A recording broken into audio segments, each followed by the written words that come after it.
to silence him. They erased his name. But he rebuilt from nothing. He fought every algorithm. They tried again and failed.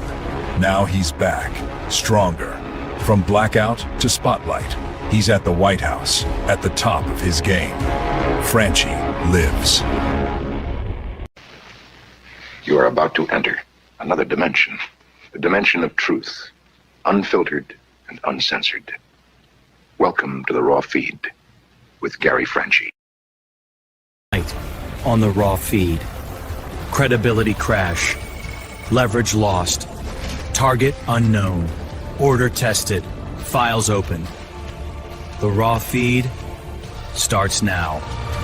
Welcome to the Raw Feed. I'm Gary Franchi, coming to you live from the heart of America. Unfiltered truth to millions on YouTube. Hit those donation links below. Every contribution powers our gear. Every contribution keeps the party going. Help me help you. Hit those donation links. YouTube channel memberships. Special acknowledgement in the fellowship. Your super chats keep me standing. Your rumble rants fuel every round. Say hello to super chats. Spread the intel. Every repost extends our reach. Super chats fuel this spectacle. Your rumble rants give me strength. 24/7 members-only community, behind-the-scenes discussions. Connect with fellow patriots. My mama always said, life is like sharing the truth. Text this stream to your friends. What if I told you the app is real? Download the Next News Network app. Android users, take the Google Play path. iPhone users, App Store awaits.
So they say history doesn't repeat, but it rhymes. And tonight, the rhyme is deafening.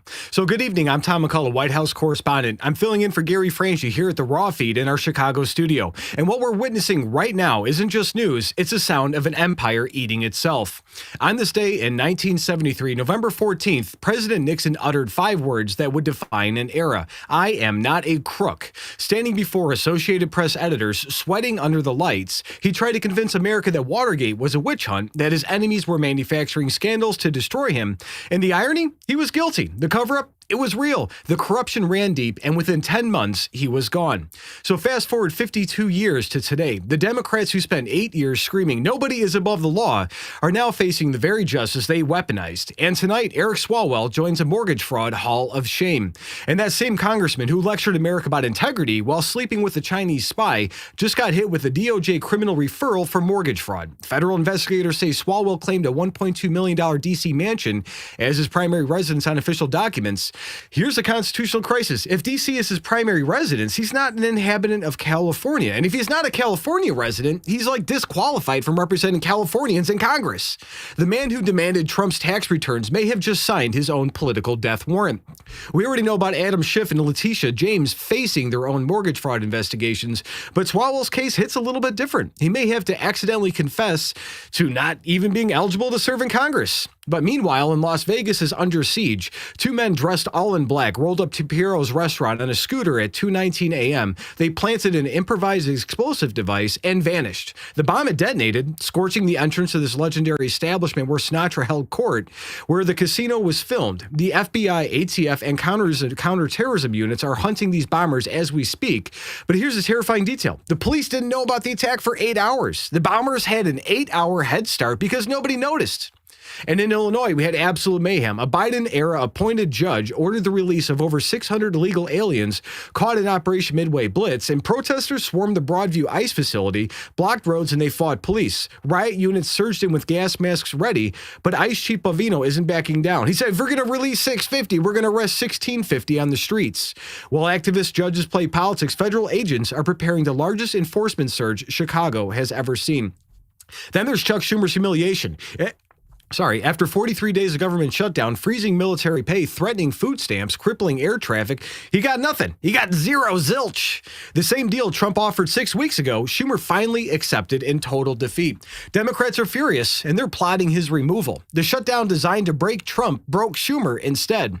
But tonight's nuclear revelation is the Epstein files. Democrats leaked selective emails trying to frame Trump, and it backfired spectacularly. Jen Psaki accidentally called Trump a predator on live television, opening MSNBC to massive lawsuits. Congressional rebels led by Marjorie Taylor Greene have the votes to force full disclosure of every document. The victims confirmed Trump did nothing wrong, but those same files show Clinton's 17 White House visits to Epstein.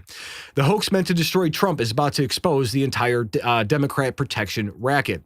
So we have 5 stories, 5 Democrat disasters, all detonating simultaneously. This is what happens when you weaponize justice. It comes for you next. So buckle up, America. This is Tom McCullough, and this is your Raw Feed. Let's go ahead and get to the chats, guys. I'm happy to be back here. Good to see everybody. We got a super chat right out of the inbred Outlook. Love you too, Tom. This is the most I could do. God bless you, brother. I appreciate you. $50. Ooh, that's a good way to start off the night. I will say that. Who else we got in the chats? I know we got Pothead Kenny. We got Miss Pothead Kenny. We got Andrea Capo. Hey, Tom. Hey, Andrea. We got James Gordon saying Democrats ruin everything and they are destroying themselves. Couldn't agree more. Skeeter Berserk's in the house. Deborah Gomez saying hi to Sydney. We got some Miss Pothead. Tommy, you're the best. Always great job. Thank you, Miss Pothead Kenny.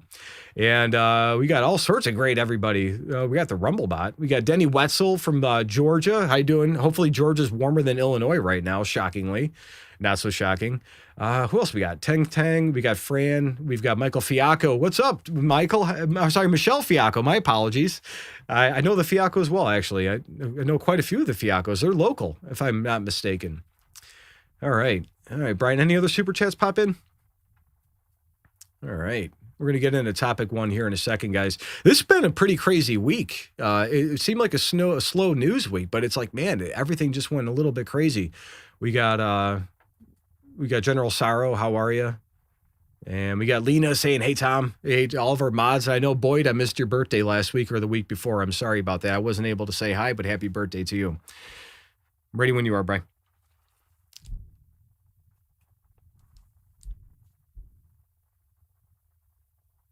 I guess Brian's still getting ready. Give it a second here. James. Oh, no, I couldn't hear you, Brian. Oh, yeah. All right, guys, we're ready. Live camera action.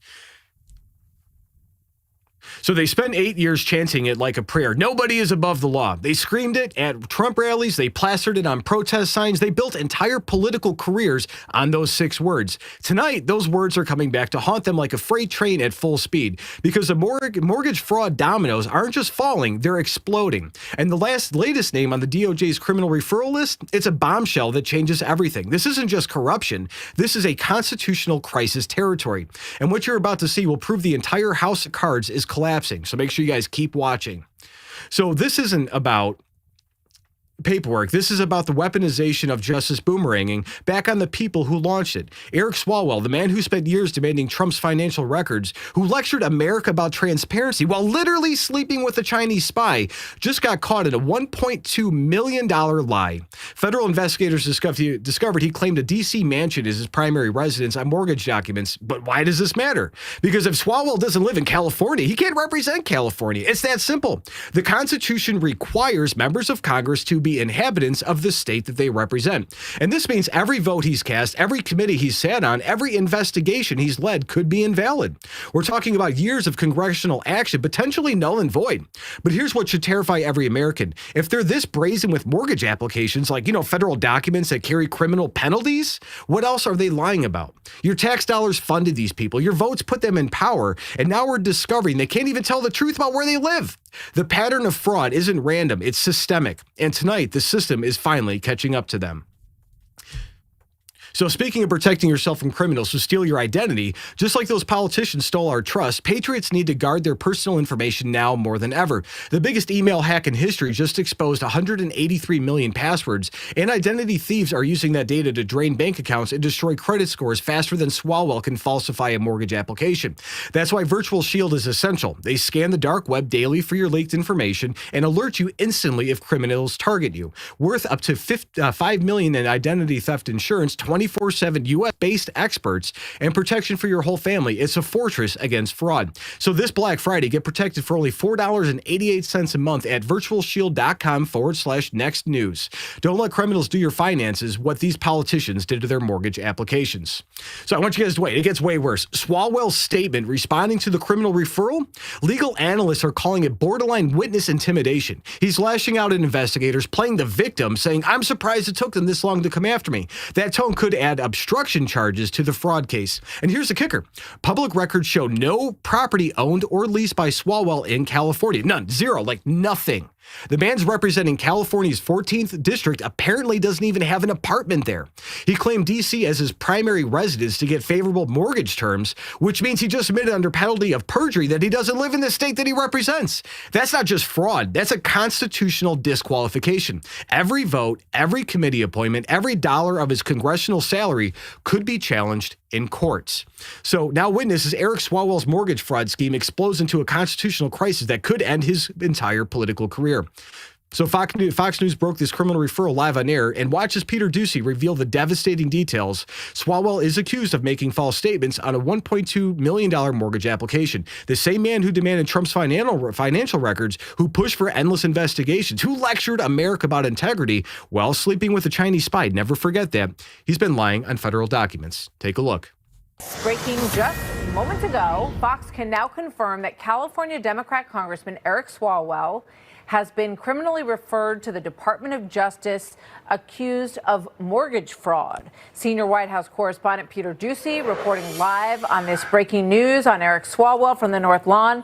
Hey, Peter. Martha, as I was walking up here to do a hit on a different topic, I got a call from an administration official filling us in that Eric Swalwell, the Democratic California congressman, has indeed been referred to the Justice Department by Bill Pulte, who is the head of Fannie Mae and Freddie Mac right now. because he is accused of making false or misleading statements on a mortgage application. We believe that this pertains to a $1.2 million house that Swalwell has in the Washington, D.C. area.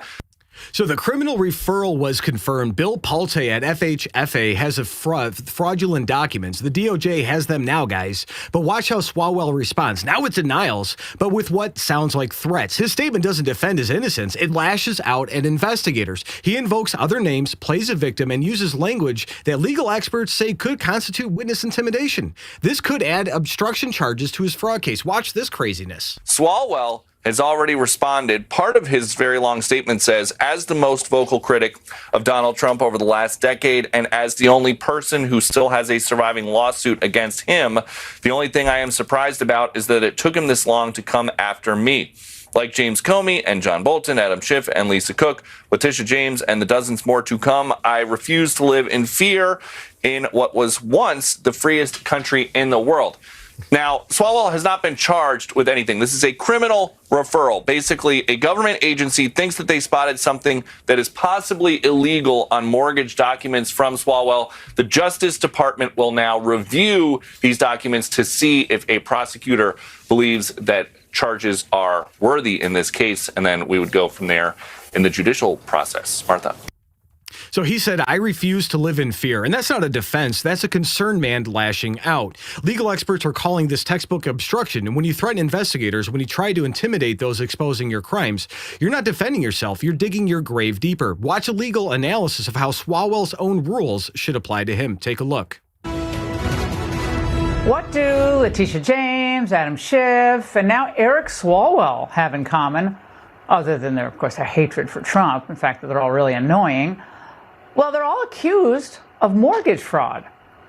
Well, the hammer of justice might be dropping again. Another one, Swalwell, who's been criminally referred to the DOJ after allegedly making misleading or perhaps false statements on loan documents. According to NBC News, which first broke the story, the referral alleges several $1 million worth of loans and refinancing based on Swalwell declaring his primary residence as Washington.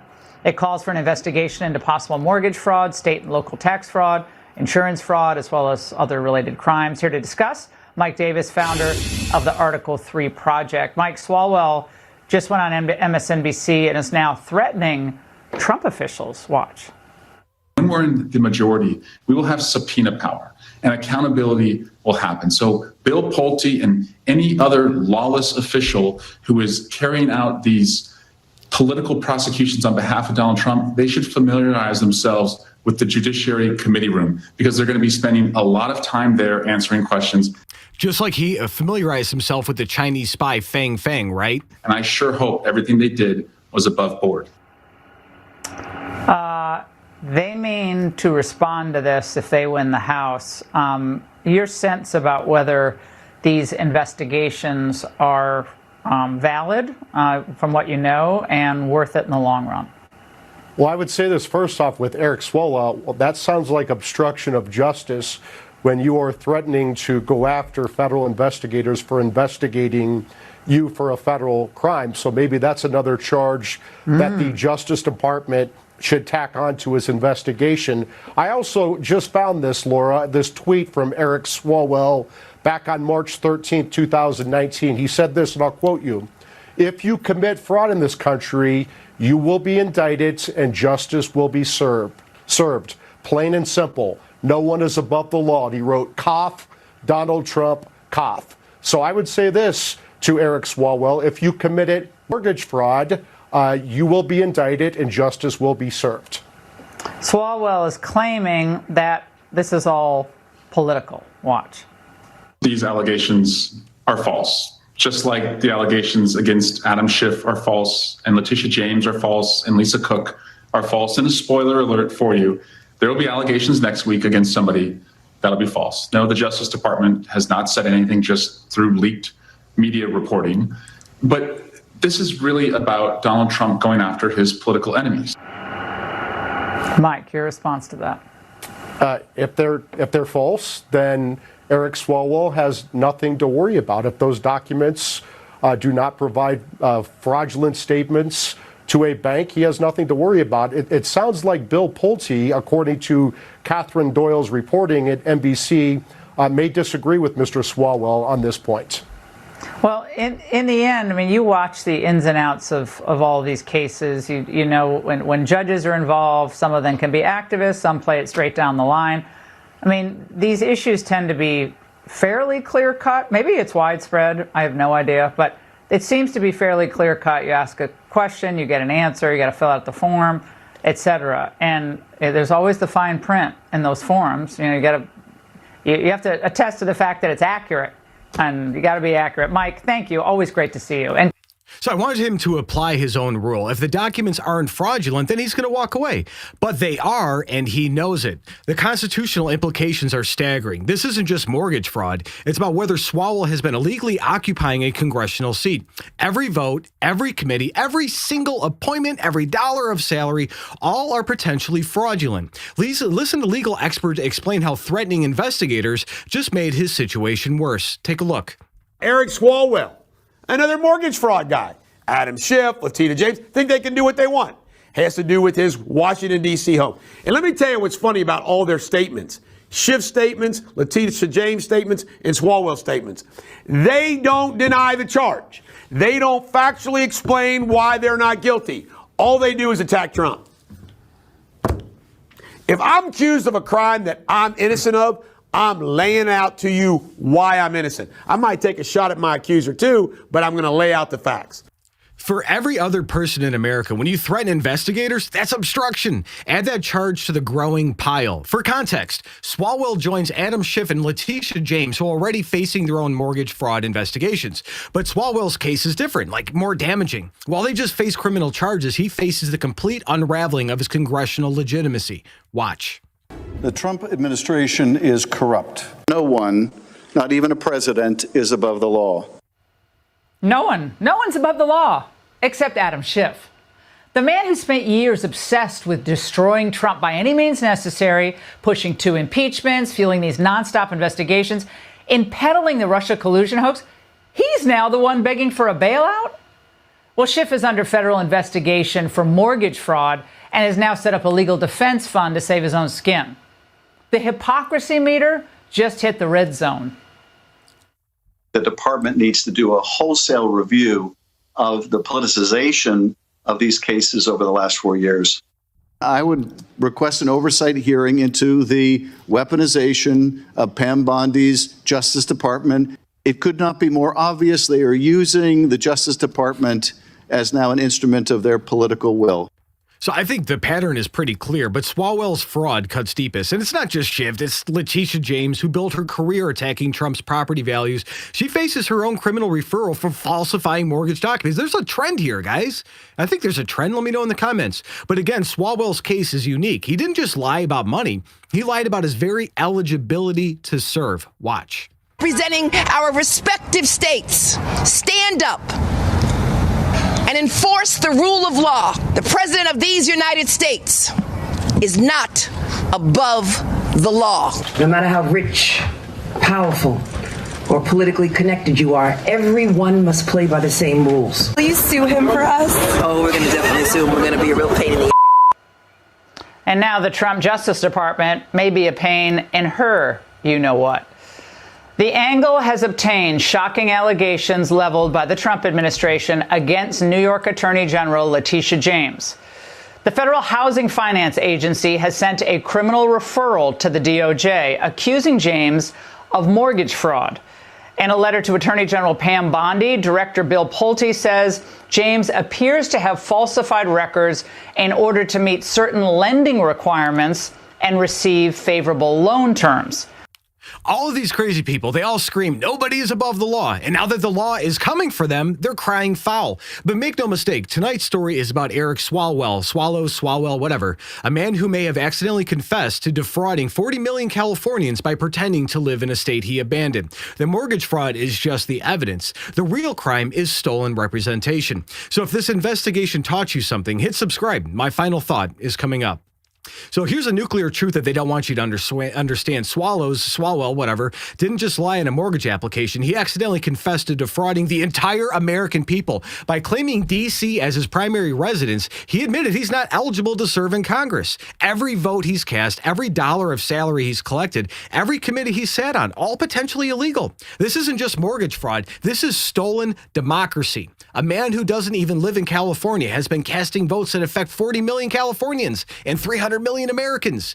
And if Swalwell goes down, the dominoes are going to keep falling because he's not the only one with dirty mortgage documents. The house of cards is collapsing, and we're watching it happen in real time. So this is bigger than one crooked politician. This is about a ruling class that thought that they were untouchable. They weaponized the justice system against Trump while committing exact crimes they accused him of. They screamed about democracy while fraudulently occupying seats they weren't qualified to hold.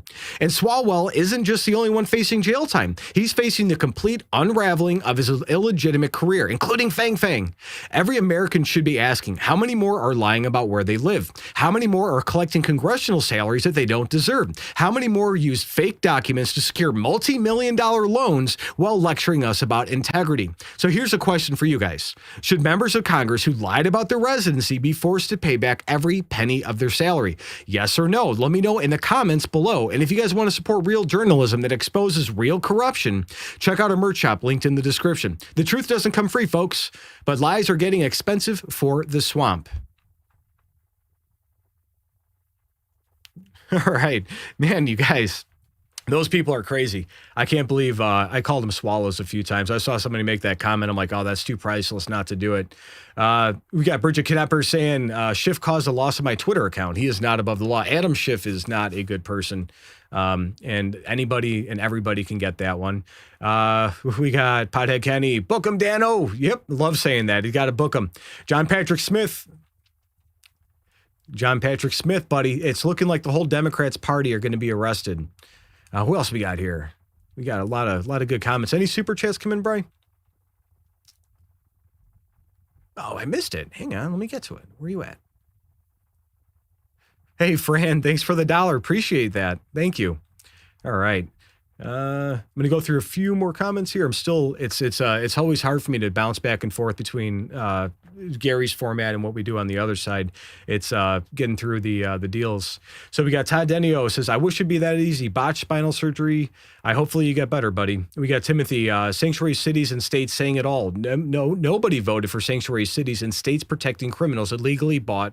I could not agree more. We got Mondi saying, arrest him. Another one from Inbred Outlook. California, wish I still lived up in the mountains, but only second wish for a non-nuclear missile. That's hilarious. I think it's better than people living in the Midwest. We live in that, what do they call that? The nuclear breadbasket zone. Yes, John the Judge will show him where the bear shit. That's awesome. I'm going to go 2 more comments. We'll get to the next topic over there. We've got Gorian lady from Alabama. Nice to see you. Much nicer than Illinois. What was that, Brian? Yeah, Georgia. That's where Brian's from, everybody. If you're out that way, you should say hi. I know that, Brian. All right. I'm trying to see. We've got a couple more good ones. We got saying pay back from Dale. A lot of people agreeing that he should go to jail because Swalwell is a terrible human being. So can't say that enough. All right, Brian. So 43 days, that's how long it took Chuck Schumer held America hostage. 43 days of frozen paychecks, panicked families, and pure political theater. He promised his party he'd break Trump. He swore he had extracted $1 trillion ransom. He bet everything on one simple calculation, that America would blame Republicans for the pain. Tonight, that bet just exploded in the most humiliating political defeat in modern history. Because after all that suffering, all that chaos, and all that damage to real Americans like us, Schumer walked away with exactly goose egg, nothing. And what happened next will shock you, so stay with me. So 2 million Pennsylvania families woke up with empty SNAP accounts. Air traffic controllers work without pay while their kids ask why there's no food in the fridge. Military families couldn't make rent. Federal workers drained savings accounts, and small businesses near government facilities shuttered their doors, all because Chuck Schumer thought he could use American pain as a political weapon. This wasn't about policy. This wasn't about power. Democrats demanded $1.5 trillion in radical spending, health care for illegal immigrants, climate fantasies, woke wish lists they could never pass honestly. When Trump said no, they pulled the pin on the economic grenade and threw it in the room. They calculated that suffering Americans would turn on Republicans. Guess what? They thought wrong, just like everything else they do. But here's what really happened. Trump met with Democrat leadership 45 days ago, and he offered them a deal. The exact same deal that they just accepted in total humiliation. They could have ended this on a day one. Instead, they chose to inflict maximum pain on working families for 6 weeks. And you're asking why? Because a radical base demanded it. They wanted to win in New Jersey. They wanted to win in New York. They wanted to win all these mayoral races because they thought they could break Trump. Because they thought they were so blinded by hatred that they couldn't see the trap they were walking into. So just like Democrats held America's paychecks hostage for 43 days, cyber criminals are holding millions of Americans' identities hostage right now. While politicians play games with your financial security, hackers stole 183 million passwords in the biggest email breach ever. These criminals don't shut down for political theater. They're draining bank accounts and destroying credit scores 24 hours a day, 7 days a week. That's why VirtualShield is critical. They monitor the dark web constantly for your leaked information, instantly alert you to threats, and provide up to $5 million in identity theft insurance. Their U.S.-based experts handle everything while you focus on rebuilding after the Democrats' shutdown disaster. So this Black Friday, protect your family for just $4.88 a month at virtualshield.com/next news. And don't let criminals finish what the shutdown started. Get VirtualShield at virtualshield.com/next news today. So this is where it gets brutal for everybody watching. White House Press Secretary Caroline Leavitt just revealed the truth. Democrats could have ended this, like they could have had the same exact deal 6 weeks ago. Let that sink in, guys. Every missed paycheck, every empty food stamp account, every terrified family, it was all unnecessary. All of it was preventable, all because Schumer wanted to play politics. And Vice President J.D. Vance twisted the knife deeper. They caused stress for our troops, he said. They made air traffic controllers work without pay. They had people thinking that they'd lose food benefits all for nothing. The Democrats didn't just lose. They tortured Americans for 43 days and got absolutely nothing in return. Now their own party wants Schumer's head on a platter. The knives are out, and guess what? They're sharp. So now witness the complete humiliation of Chuck Schumer and the Democrat Party as their shutdown hoax collapses on live television. So they promised their base a revolution. Guess what? They didn't get it. They promised to extract massive concessions. They promised to break Trump. And watch as the White House reveals exactly how badly they screwed up. Caroline Leavitt doesn't just explain the victory. She documents the Democrats' total surrender after 43 days of self-inflicted wounds. Take a look. Well, the president just dealt with Chuck Schumer, and President Trump and Republicans shellacked Chuck Schumer and the entire Democrat Party. After 43 days of Chuck standing out there trying to bravely hold the country hostage and inflict massive pain on the American public, Chuck got absolutely nothing. And now the knives are out for him. As you can see, Jesse, as you just perfectly laid out in your monologue, the Democrat Party is in complete disarray. And the truth is, they have been for 10 years since President Trump came on the political scene. They don't stand for anything good. They just stand for Donald Trump is bad. That's the only thing that unifies their party. And now you see how far they are moving to the left. They ran Senator Gillibrand and Senator Manchin out of town. Now they're running Chucky Schumer out of town. It's too bad he turned into a Palestinian. He did it for nothing, like President Trump says, because his own party is turning against him. And the Democrat Party is truly becoming a full-blown communist party. Well, I mean, complete disarray doesn't even begin to describe it. The Democrat Party is eating itself alive, and the numbers tell the story of their catastrophic miscalculation. Vice President Vance lays out the human cost of Democrats' political stunt. Every detail drives home the same point, that they hurt real Americans for absolutely no gain. They could have ended this on day one, but their hatred for Trump blinded them to reality. Take a look. Government is open. That's right. Okay, longest shutdown in history. Can you tell me what the point of all that was? I wish that I knew, Sean, because here's what the Democrats actually accomplished. They caused a lot of stress for our troops. They made our air traffic controllers not get paid. They caused a lot of flight cancellations. They had a lot of people thinking they weren't going to get their food benefits.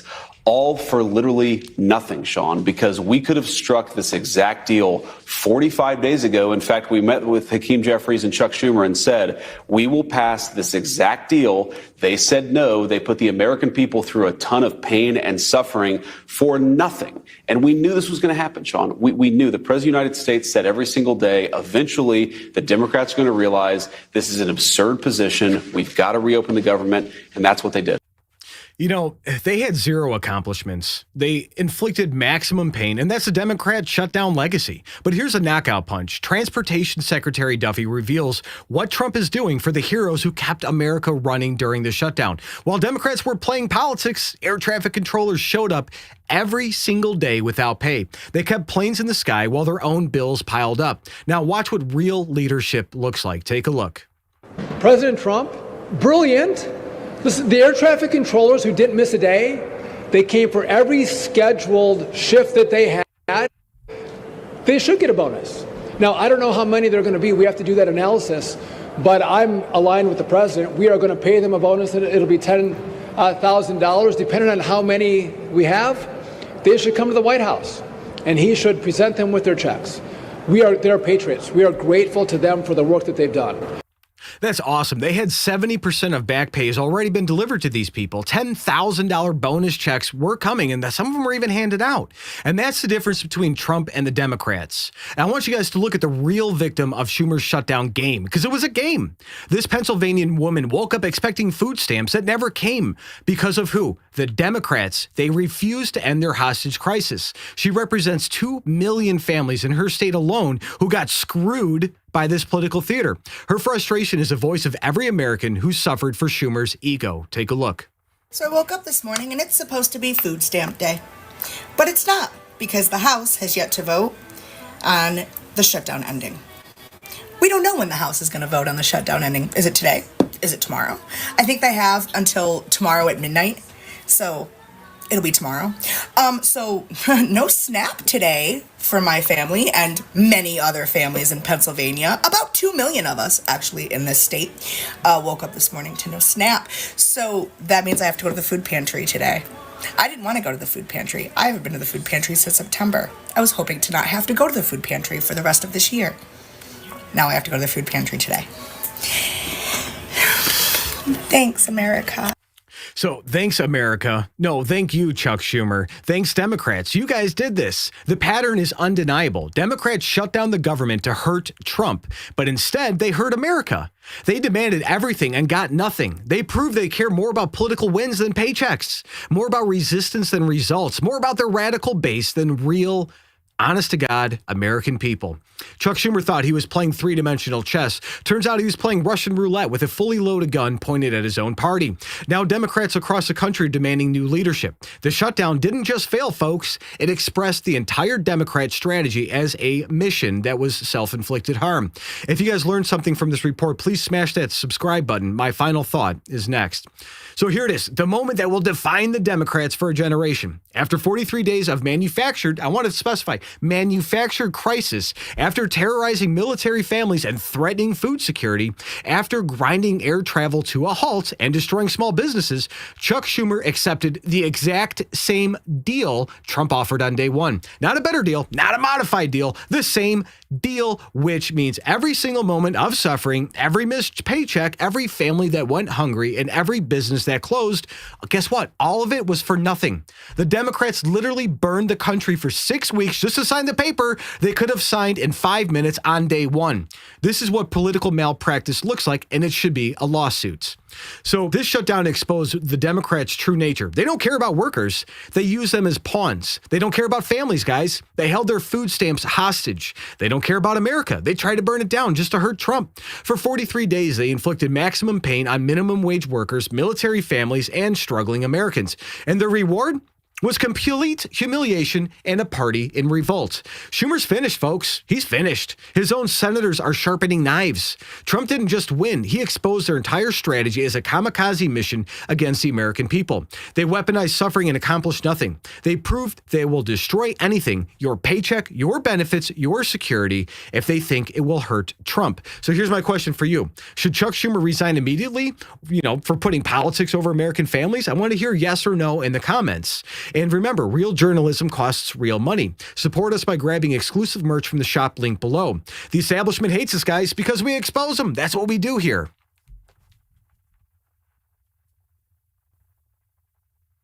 All right. Yeah, I was speaking a little bit quick. We had, so I'll get a little bit better at that. We had Jeff Gates saying, "Why does Gary look funny? Is this another new timeline?" My name's Tom. I'm the White House correspondent for Next News, and I'm covering for Gary tonight while he's out on assignments. We got a few people chiming in, agreeing with that. It's funny. Cambodia needs peace, and we've got Mama Bear Glover saying, "Good evening." So good evening to you as well. Bella Stubblefield says those freeloaders need to work. And we have get a freaking job from Curry. Nice to see you again. I'm not repeating what Brian said. So he's in my ear. I'm listening to him talk. I can't say that. We got AFBM import areas. They don't make food for our $4 or $1, right? We've got Gideon saying the $10,000 should come out of every congressperson who voted no. I couldn't agree more. They set this whole thing up to time it for the election so Mom Dami would win. They get out as much of their base.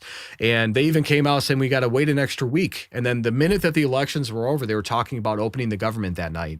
It's quite scary that they're willing to do that to people. And those are the things that they're doing publicly. So I wonder, like, how bad are things in the background that we don't ever get to see? How much are they doing that we never get to know about?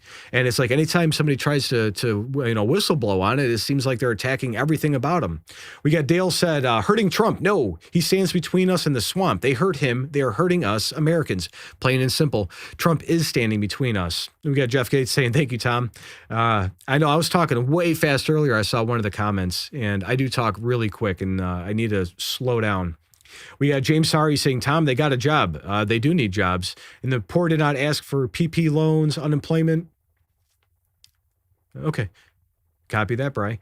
So we got Duplicat saying, great show, Tom. It's so weird. Like, the whole time that the shutdown was going on, like, we knew that they were going to do this.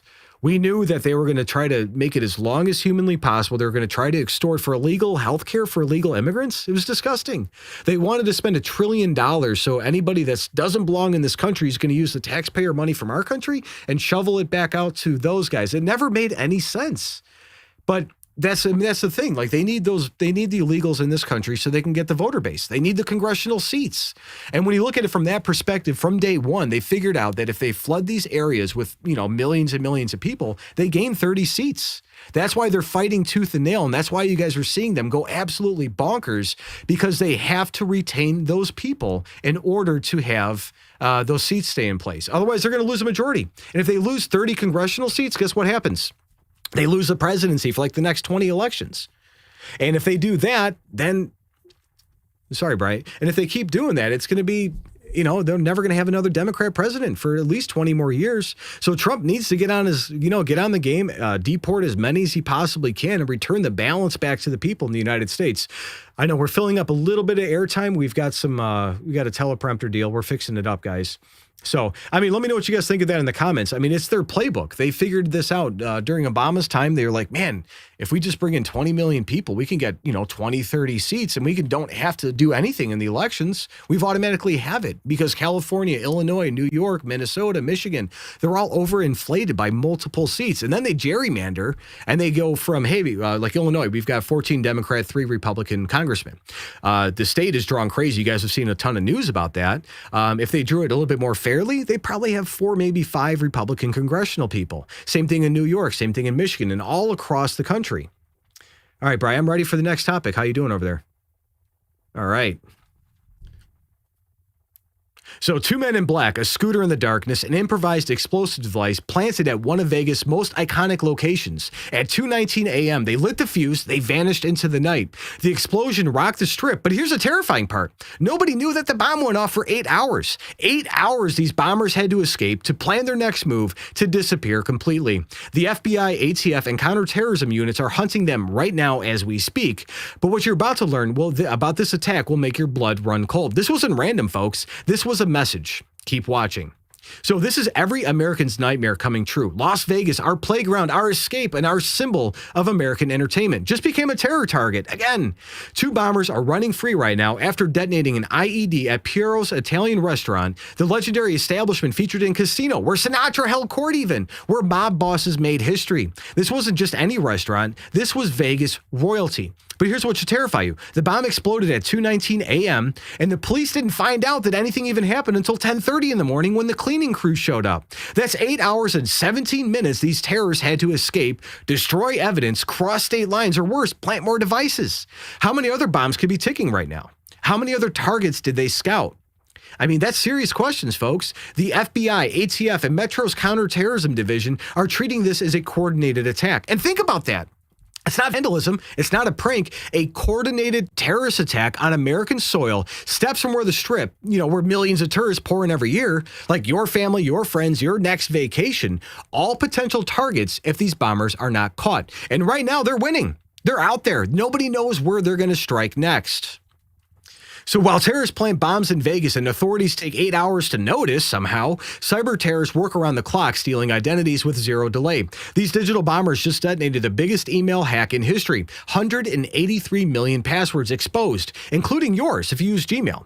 They're not waiting 8 hours to strike. They're draining accounts and destroying credit cards as we speak, like right now. VirtualShield is your anti-terrorism unit for the digital battlefield. They monitor the dark web 24/7, send instant alerts when your data surfaces, and provide up to $5 million in protection if identity thieves attack. Their U.S.-based rapid response team handles everything. This Black Friday, fortify your family's defenses for just $4.88 a month at virtualshield.com/next news. Again, don't wait 8 hours to discover that you guys have been hit. Get VirtualShield now at virtualshield.com/next news now. So, the details are getting darker as Sheriff Kevin McMichael confirms this was a targeted bombing. It's not random violence, folks, but a deliberate attack on a Vegas institution. The suspects were dressed all in black, not like this, but like with face masks and stuff. They used a scooter for quick escape and knew exactly where to find the device for maximum impact. This was planned, rehearsed, and executed. And you know what's even more disturbing? The former owner's son was in court that very morning on harassment charges for making threatening call to Piero's. Authorities claim that there's no connection, but, the timing is pretty suspicious. New ownership, old grudges, mob stuff, and suddenly bombs are exploding. Plus, the device burned for minutes before detonating. If anybody had been leaving the restaurant, we'd be counting bodies right now. These bombers wanted casualties. Pure luck prevented a massacre. So now witness the terror that struck Las Vegas as federal agents hunt 2 bombers who remain at large after attacking an iconic piece of Vegas history. So listen up. 2 cowards dressed in black, planting bombs in darkness. They're running from their own shadows. This is what weakness looks like, folks. Attacking a restaurant at 2 a.m. because you're too pathetic to face the light?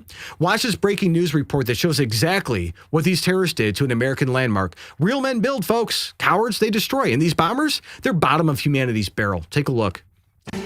And police are searching for 2 suspects tonight after a bombing early this morning at the legendary Las Vegas Italian restaurant Piero's. And thank you so much for joining us tonight. Live at 6, I'm Trisha Keene. And I'm Melissa Bethencourt. Abel is on assignment. Police say there are no injuries, but there is damage to Piero's near the Strip on Convention Center Drive. And that's where we find our Ryan Ketchum live from the scene. Ryan, what's the latest?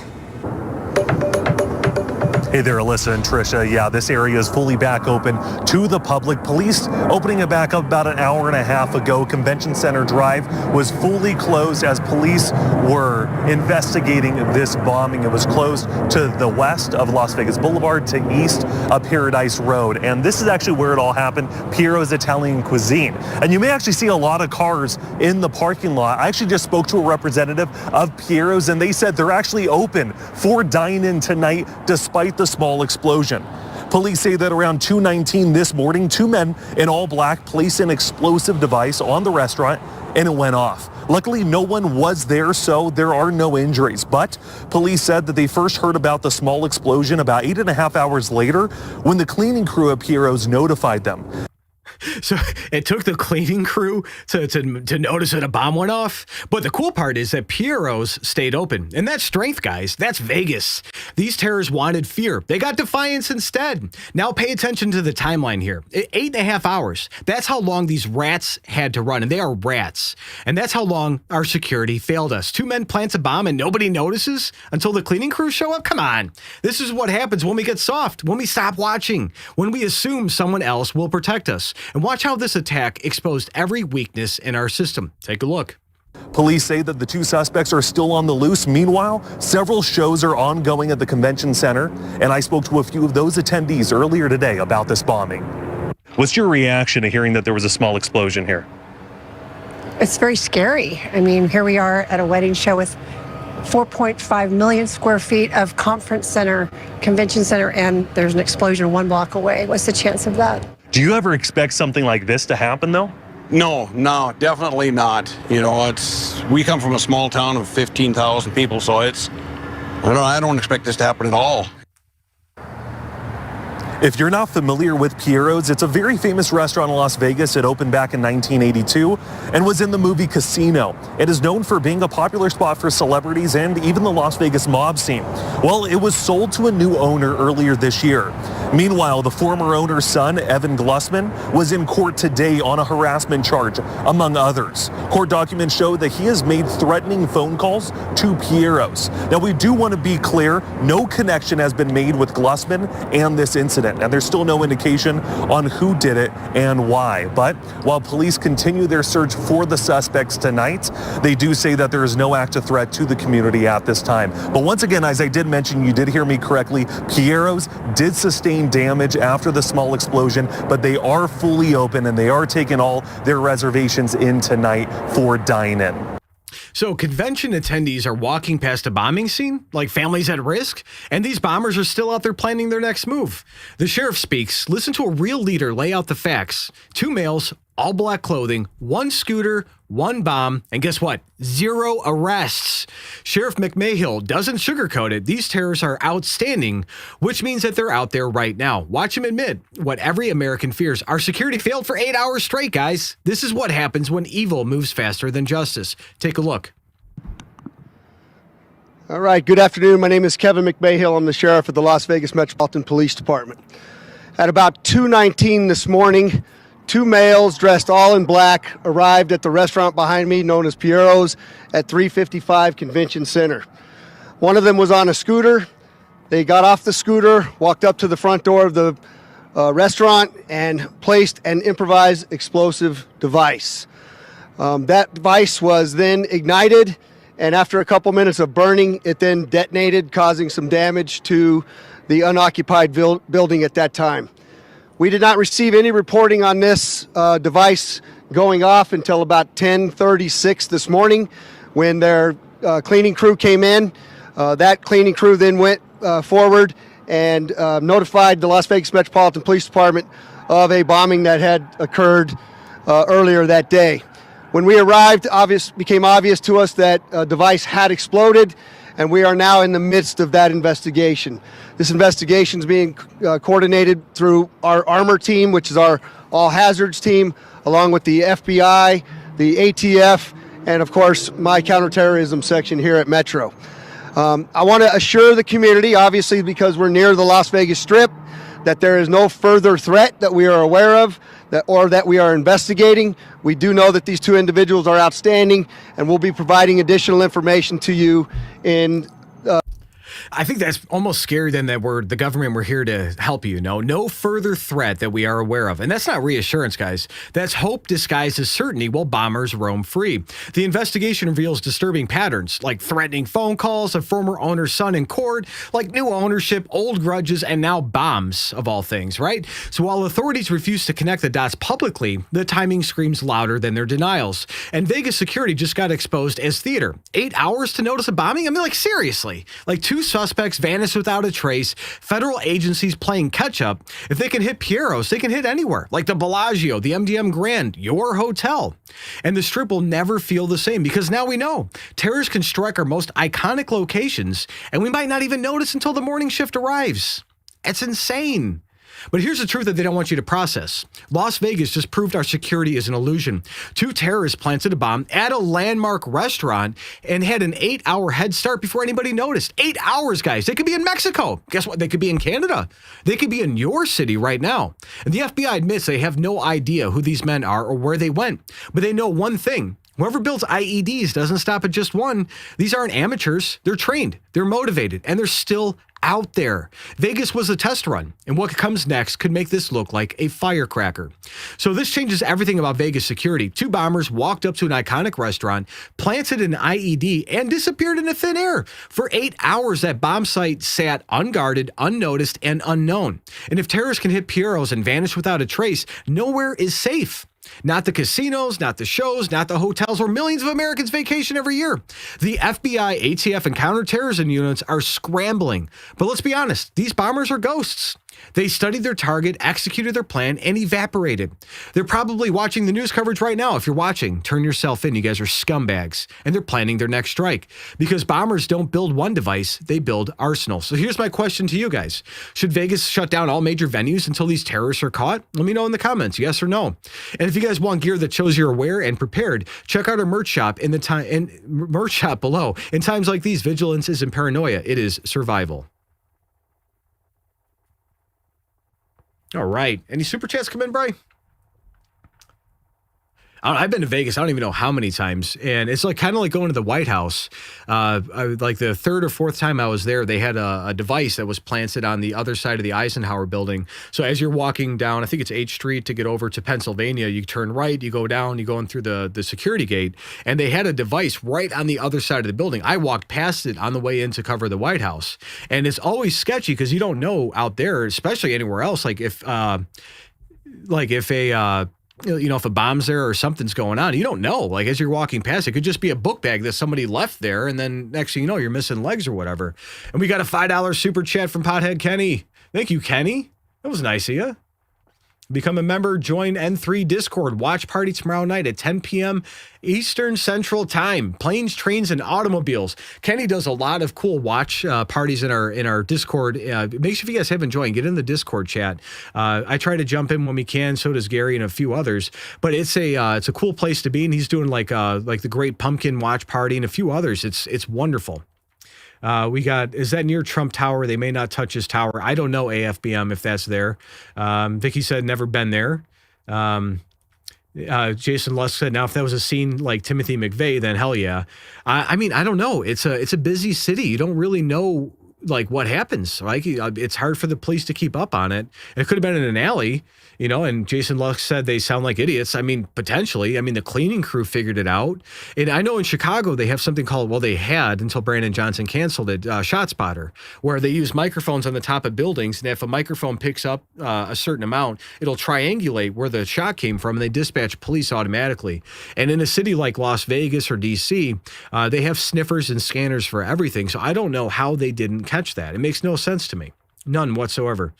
And John Patrick Smith said, I think the use of a scooter says it all. It was an Italian job. Hilarious. Ed Watts said, they are not outstanding. They are at large. And yeah, that's hilarious. Let's see. We're going to get back down to it. We love you all. Thanks, Pothead Kenny. All right, Brian, I'm ready when you are. All right, cool.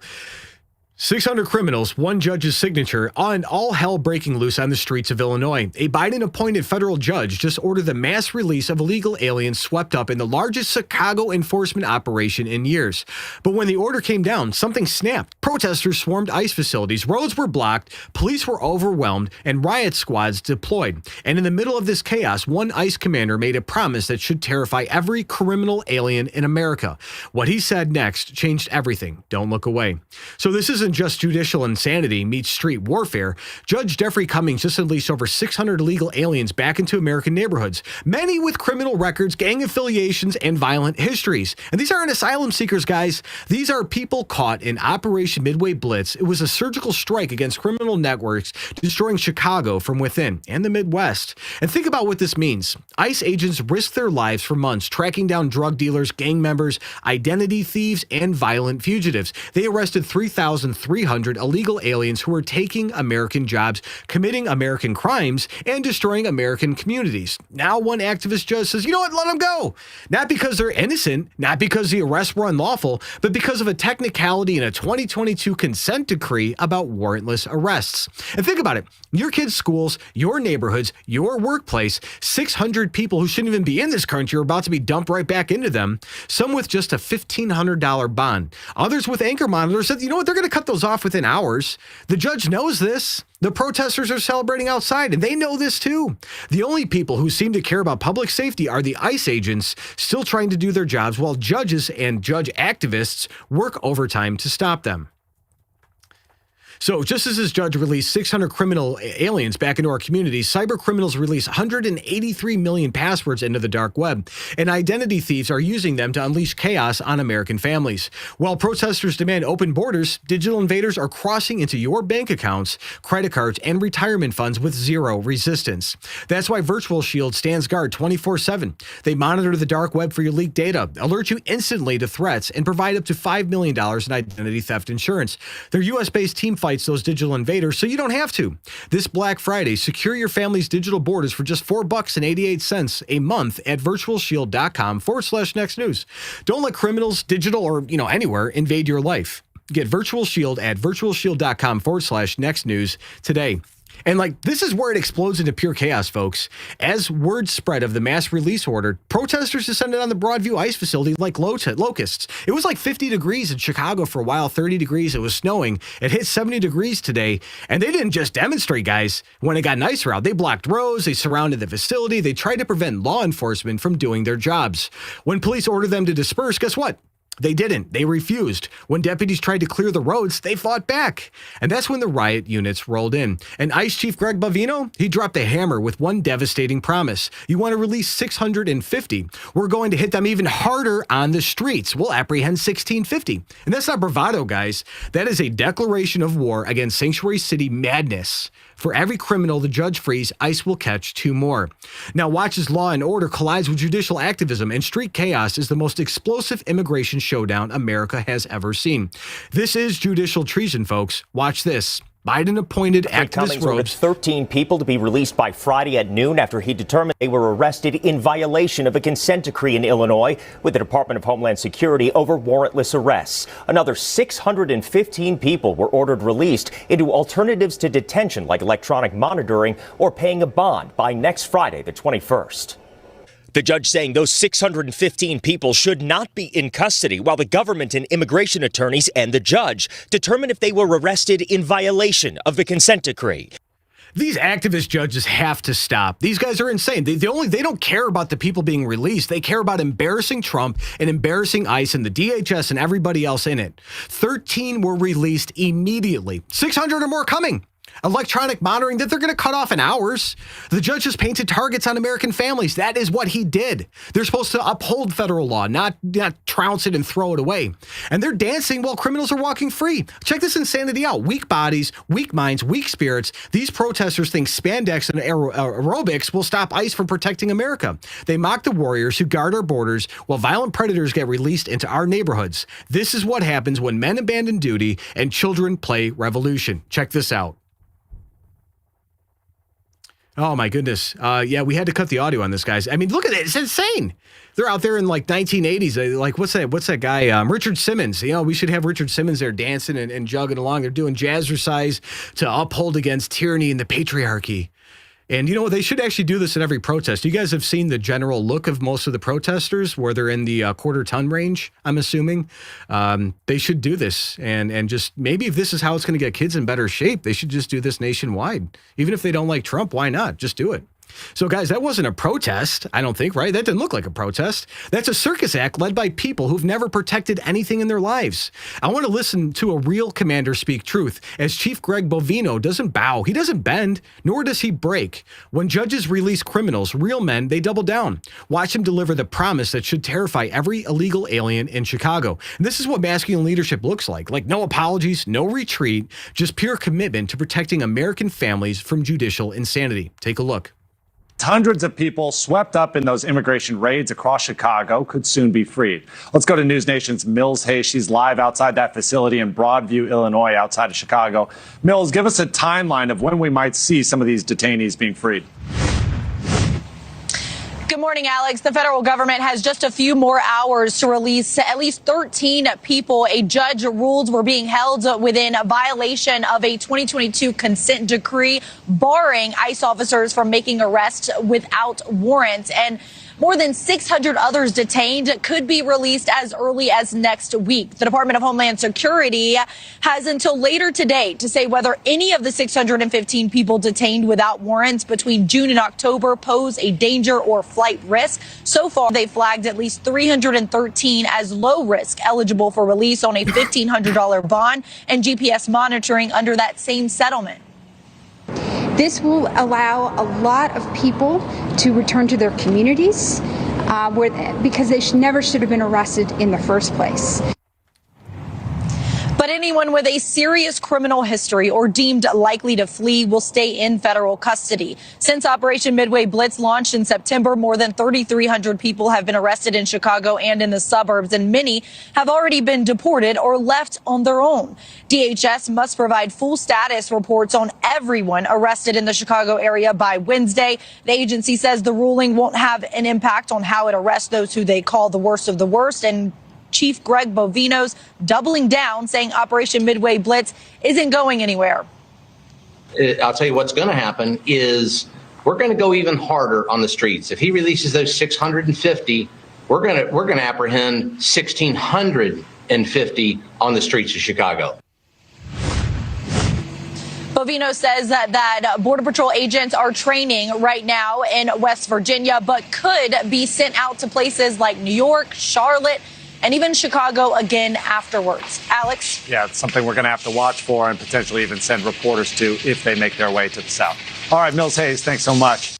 We're going to go even harder, and that's a warrior's response to betrayal by these activist judges. This is what happens when you challenge the law, guys. When you block federal facilities, when you think mob rule beats the rule of law, watch riot police descend on these insurrectionists like the hammer of justice. Multiple arrests, zero tolerance, and finally some backbone from local authorities who remember their oath.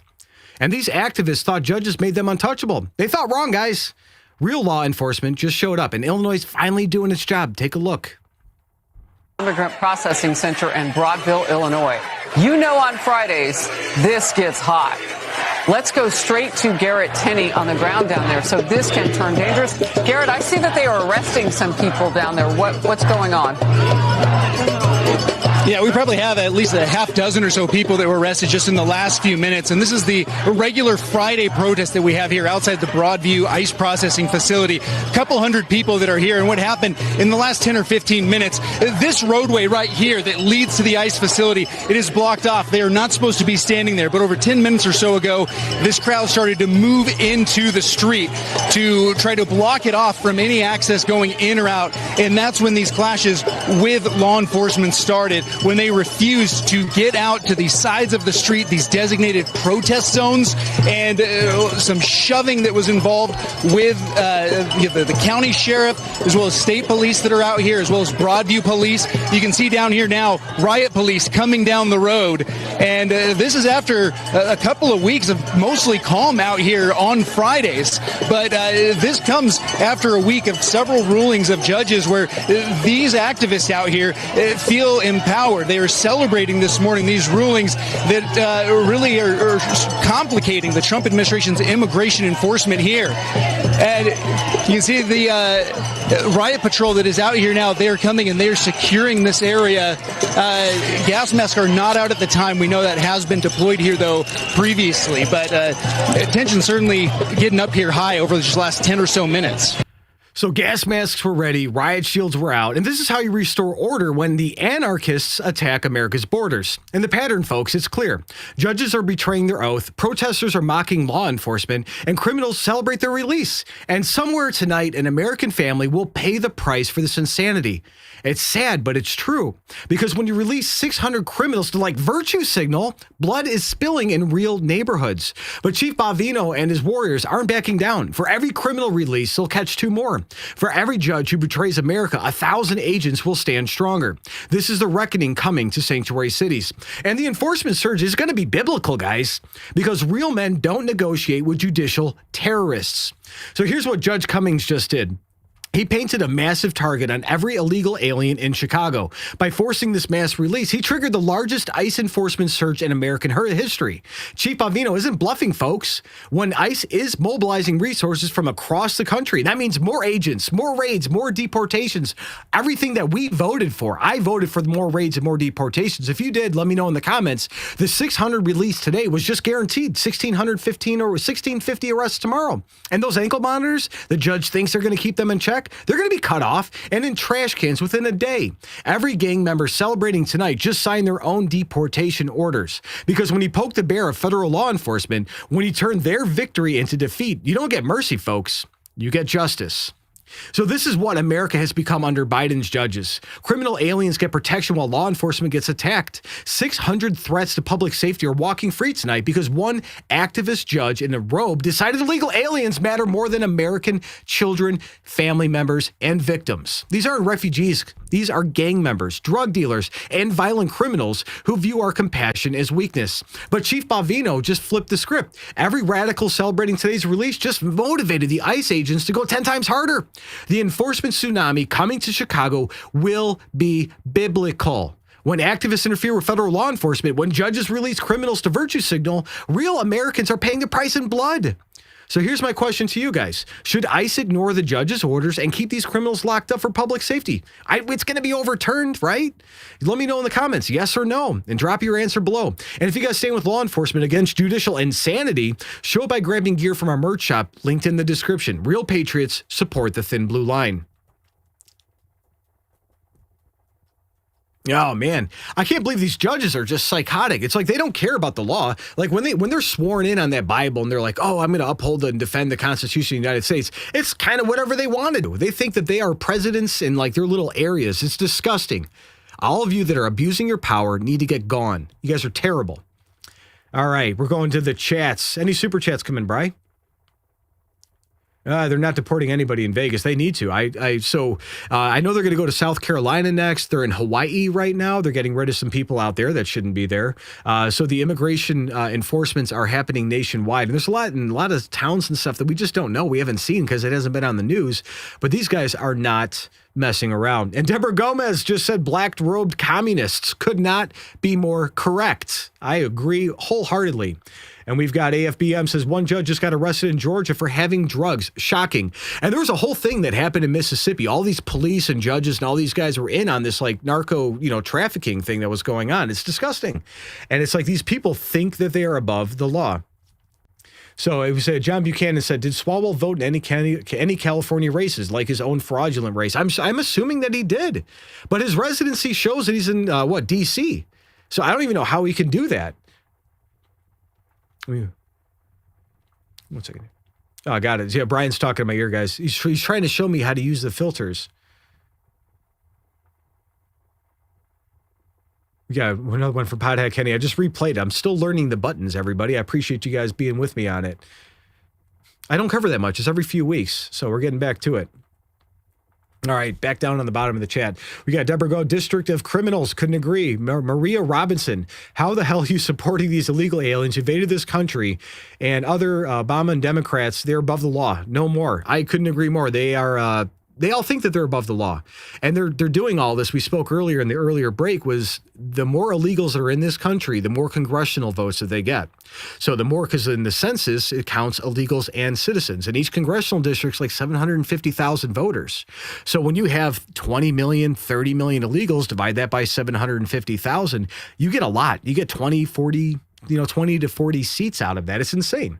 And it's disgusting. We have Maria Sarah saying people who are supposedly out of food the day their stamps were due need to get off their butts, and those who assistance and truly need it aren't the ones posting all over social media. I saw a video. I got. I'm sorry, Brian. What'd you say? There he goes. Pair character holding his belly, laughing out loud. Let's see. From Prism Ward. Thank you, Prism. I appreciate you for that. And guys, thank you for all the super chats tonight. All the super chats and all that, they really help everybody just by putting stuff in the bank. We get pretty heavily restricted on a lot of platforms, and it seems like, speaking the truth doesn't really get well with a lot of people. So I'm ready for next topic, Bri, if you are. I'm going to give you guys a preview. It's about Epstein. Ready. So they thought they had him. Anonymous leaked emails, strategic media drops, headlines screaming Trump's name next to Epstein. The Democrats launched their October surprise in November, convinced that they finally found the silver bullet. But then something beautiful happened. On live television, in front of millions of people, their entire conspiracy collapsed in 7 words. One slip of the tongue from their top propagandist, and suddenly MSNBC is facing massive lawsuits while the real Epstein files prepare to blow the lid off of everything. And what you're about to see will expose the biggest political frame job in American history. And guys, I can't stress this. This is huge.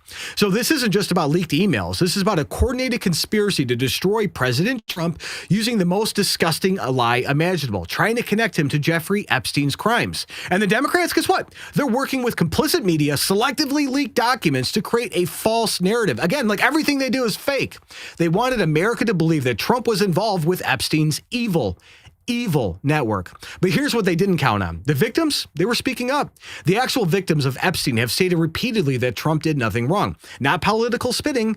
No, not media speculating. The victims themselves, guys. Yet Democrats pushed forward, weaponizing the pain of abuse survivors like they weaponize everything for political gain. Now the whole scheme is unraveling. Congressional rebels have the votes to force the release of all the Epstein files, not the cherry-picked leaks, but everything. And those files tell a very different story. They show Epstein hated Trump. They show Trump banned him from Mar-a-Lago. They show Epstein trying to get dirt on Trump for Russia. Most damning thing that they had? They show Bill Clinton visiting Epstein's White House 17 times. The Democrats just opened Pandora's box, folks, and they're about to be consumed by what comes out. So while Democrats manufacture hoaxes with leaked emails, real criminals already have your emails thanks to the biggest Gmail hack in history. 183 million passwords have been exposed. And these identity thieves don't need to frame you, folks. They'll just become you, draining your accounts, destroying credit while you fight to prove your innocence. Just like Trump's fighting these false allegations, you'll be fighting false charges on your credit cards. That's why VirtualShield is essential. They scan the dark web where your leaked data is being traded, alert you instantly to threats, and provide up to $5 million in identity protection. Their U.S.-based experts handle the cleanup while you focus on life. This Black Friday, protect your identity for just $4.88 a month at virtualshield.com/next news. And again, don't let criminals frame you. Get VirtualShield at virtualshield.com/next news. Do it now. So the smoking gun came from Psaki's own mouth. While pushing the Epstein smear on MSNBC, she accidentally called Trump a predator before frantically trying to walk it back. And guess what, folks? It was too late. That's defamation on live television, opening her and MSNBC to massive lawsuits. But it proves what we knew, that this was never about justice or victims. It was about framing Trump. Then Marjorie Taylor Greene dropped the bomb. Congress has the votes to force the release of all of the Epstein documents, not the leaked excerpts, not edited versions, like everything.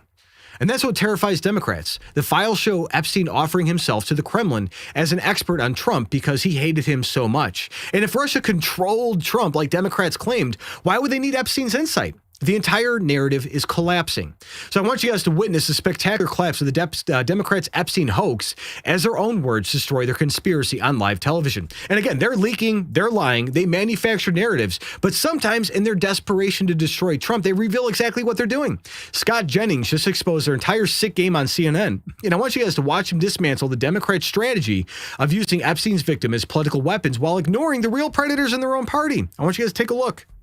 Then why is the White House fighting it so much? That's my question here, because I do agree with you. It might die in the Senate. So then why is the White House fighting it like they are? Because I think they believe that the time spent on this and that the Republicans who've bought into the Democratic tactics on this are ultimately hurting the president's agenda and hurting the overall Republican effort to change this country for the better. The president firmly believes this is nothing but a distraction tactic ginned up by Democrats who didn't care about this one bit until a couple of months ago. They didn't care about it when Joe Biden was the president. Now they care about it to try to tie up this presidency. He's lived through these things before. He's lived through these kinds of, wild goose chases before. It's all designed to tie him up. He recognizes it. He doesn't want his own party members to fall for it, but I think a few probably will.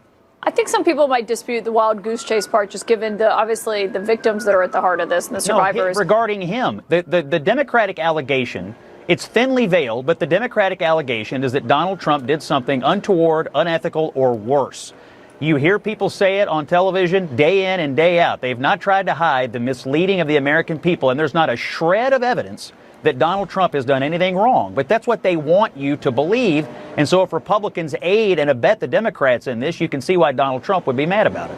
All I know is that the president has previously expressed some discomfort about the idea of releasing a bunch of files from an investigation that is closed that may contain names of people who did nothing wrong, but would be smeared if the files were become public. I mean, obviously, there were powerful people involved. I don't think anybody disputes that. And I have said repeatedly, and Bakari and I agree on this, if powerful people got away with things, we need to know that, and they do need to be brought to justice.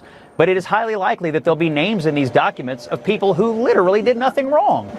Okay, they better be coming out with these documents every single day. Our number one thing is, did they release more Epstein stuff? But the Democrat allegation is paper thin. But they want you guys to believe this so bad. There's not a shred of evidence Trump did anything wrong. We want this stuff to come out too. But then came the moment that will cost MSNBC millions of dollars. Jen Psaki, the face of Biden's propaganda machine, went on live television to push the Epstein smear. In her eagerness to frame Trump, she made a catastrophic error. Like, if I did that, I'd be fired. Watch her accidentally reveal what this is really about. Then watch her panic as she realized she just committed defamation on live television. Take a look. In supporting what Donald Trump is doing. You're talking about the other predators out there, in addition to Trump. I mean, I'm not saying he is. We don't know all the details about that. I just mean in addition to what we've learned about Epstein and others, there's other predators out there.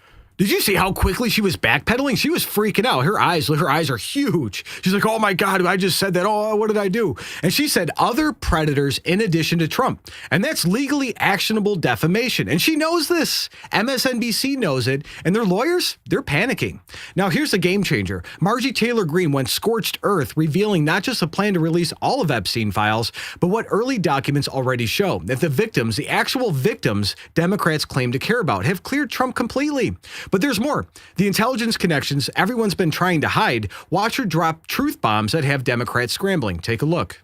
I want to start in a place that I don't like to start with, but everybody wants to know what's going on with this Epstein stuff. And there was some news about the Democrats releasing new emails.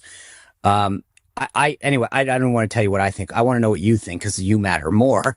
What do you think about this information? What is this going to get a big reception on the Hill? Is the discharge petition going to pass? Great question. Well, as you know, my name is on the discharge petition, and today the speaker is supposed to be swearing in the new Democrat member of Congress that says that she will be signing the discharge petition. So that will create 218 signatures to release Thomas Massey's bill to release the Epstein files. But I also serve on the Oversight Committee, and I'm involved in our investigation on the Oversight Committee into the Epstein files. And we have already had a lot of information been released to us. So much information that I haven't made my way through all of it yet. And I actually have a meeting today about those emails that the Democrats had released. Those were emails I had not seen yet. The one thing that I will tell you is over and over and over again, the victims, the actual victims of Jeffrey Epstein have said that Donald Trump did nothing wrong. And I think that their voices speak the loudest, and those are the women that I'm listening to.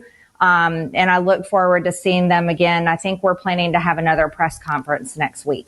So the victims have said over and over and over again that Donald Trump did nothing wrong. Case closed, right? Democrats, BTFO, right?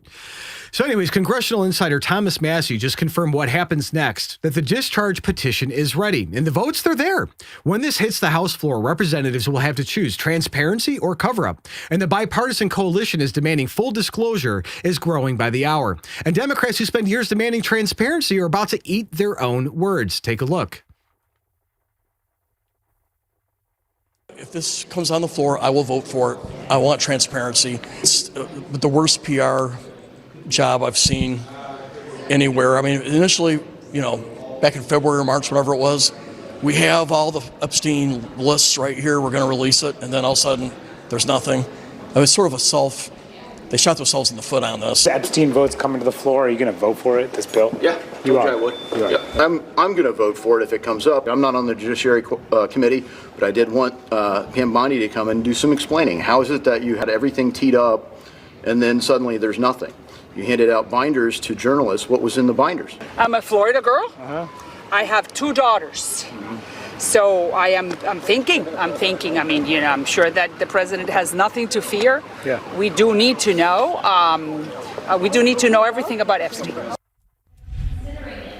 And that is a broad cross-section of the Republican conference right there, from some more moderate members like Congresswoman Salazar and Congressman Don Bacon, who represents the swing district, to more conservative members there from Warren Davidson and Eli Crane. And it just shows you the breadth of support that there is right now for this bill. So a big question is going to be how many Republicans, it would require about 70 or so to break ranks to get that magic veto-proof majority. And if it does get a significant number, that would pressure the Senate to act. I think it's about time that up to 70 Republicans are ready to defy anybody who tries to stop this. It's happening, guys. It better be happening. The establishment is in full panic mode as President Trump himself just annihilated their narrative on Truth Social.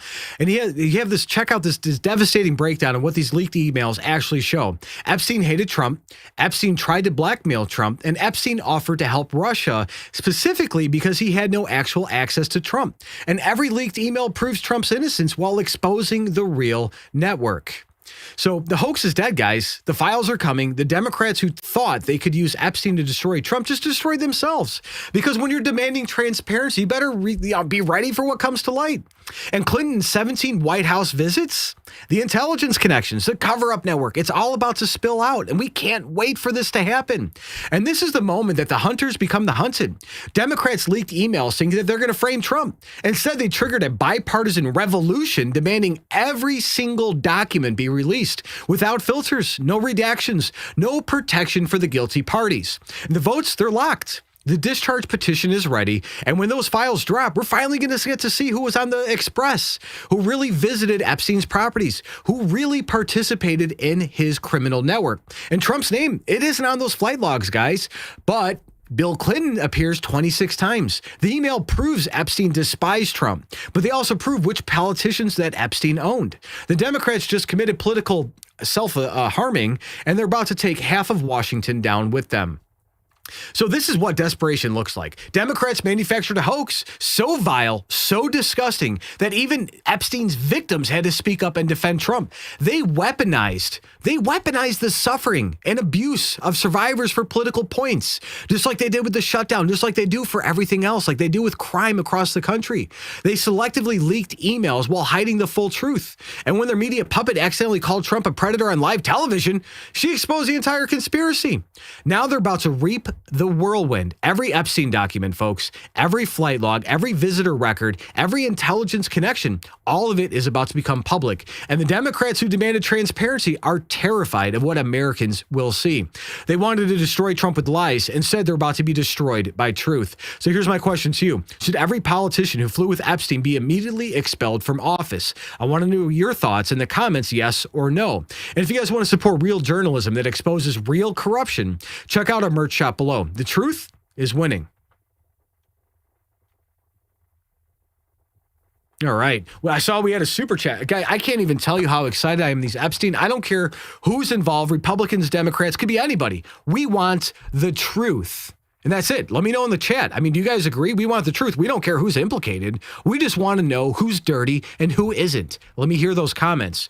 But we had a super chat come in from Jennifer Gray. She said, I'm so glad these Democrats are finally getting investigated and charged. Not enough of them yet, though. Good show, Tom. I could not agree more. We need way more people to get charged of these. I want to see like light posts with, people dangling or whatever. I don't think that we have a fraction of the truth, and we need more. So we've got our Boyd. Welcome back, Boyd. Glad you guys came in late. Where are we going in here? Blitz Rules says, I predict that the list will be the October surprise for midterms. If they make us wait that long, Bill's Rules, I would be extremely upset. It better not be that long. Like, we need to know now. They've had this list forever. And the reason why they didn't release it is because they lost the chain of custody on the documents. So that everybody out there understands. They had the files. They thought they had them all, but they lost who had control of them for a long period of time. And when you have the documents, you have these files, you lose chain of custody, you can't verify anything. So they had to go back and re-verify all that stuff. That's where you saw the congressional testimonies. You saw them bringing people in for investigations to try to figure out who had the documents, what was deleted, what was removed, what was missing, and try to repiece it all back together instead of just dumping a file out to the American people saying, hey, we think it's all here, but it's really not. So that's why it's been taking a while. They have to verify everything. And of course, they have to notify our partners if any of their people involved in it. So there's this huge behind the scenes thing that's happening with the FBI and Department of Justice. I would assume Marco Rubio has to notify our allies if any of their princes or other people appear in it. You guys know what I'm saying? And hopefully it comes out sooner than later because we all want to know the truth. So we got, we're going in here. William Goodwin. I'm a semi-retired and the government wants $9,750 of my earnings. I paid them, yet why? I want to contribute to society. The government wants me to semi-retired and it tax me for work that you've already done. That is an unfortunate thing that happens all across this country. And Trump's trying to end the IRS and income tax. And I think that needs to happen. And I think when we kick 30 million people off of government subsidies, that's going to be a lot less taxes we have to worry about, especially in Illinois, New York, California, and a lot of other major cities. And we've got Jason Lusk saying Peter Thiel is in there, allegedly. I have to say that so we don't get sued, right? We have California exodus is real from Jeremy Olson. Many people have moved out of Cali. Well, if you guys are moving out of California or any other liberal city or state, make sure you're voting Republican because you don't want to make Tennessee, California. You don't want to make Florida, California or Illinois, and you don't want to make Texas, California. If you leave your politics in the state where you moved from. And we got Lisa Lavender. My father, James Patrick, loved the Bears. I also put he was a show Marine and was there to put up the flag in Iwo Jima. God bless your father, Lisa. God bless your dad on that. And I'm from Chicago, so I can say the Bears. You know, we get our butts kicked every week, but, you know, you got to support the team. And we've got, I'm going to go through a couple more, and then we're going to get to our close. Any other super chats come in, Bri? I know you're filtering through it. All right, going through these guys here. Fixed incomes, LOL Tyson, no need, I'm already elevated. That's hilarious, Boyd. We got Yoli Glatfelter says Reid Hoffman is there who will fund Al Green's impeachment to President Trump via $10 billion impeachment, all about judicial court rulings to veil, subvert President Trump's agenda. Could not agree more. All these Democrats want to do is subvert Trump's agenda. That's all they want to do.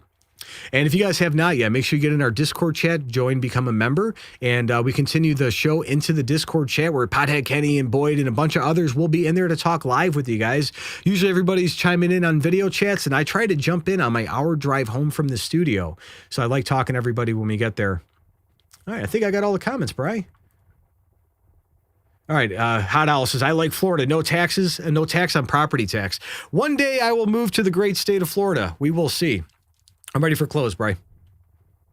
All right. So, guys, there you have it, folks. 5 stories, 5 Democrat disasters, all detonating in one explosive day. Again, I'm Tom McCullough, and what we just witnessed isn't journalism. It's documenting the collapse of an empire built on lies. So let's recap this incredible day. We had Eric Swalwell, whatever. He spent years demanding transparency while hiding a Chinese spy in his bed. He just got nailed for mortgage fraud so severe he may have disqualified himself from Congress. He was doing that by claiming D.C. as his primary residence. He even admitted he doesn't live in California. Every vote he's cast, every dollar he's collected, potentially illegal. The mortgage fraud Hall of Shame just got a new member, and he's threatening investigators like a cornered rat.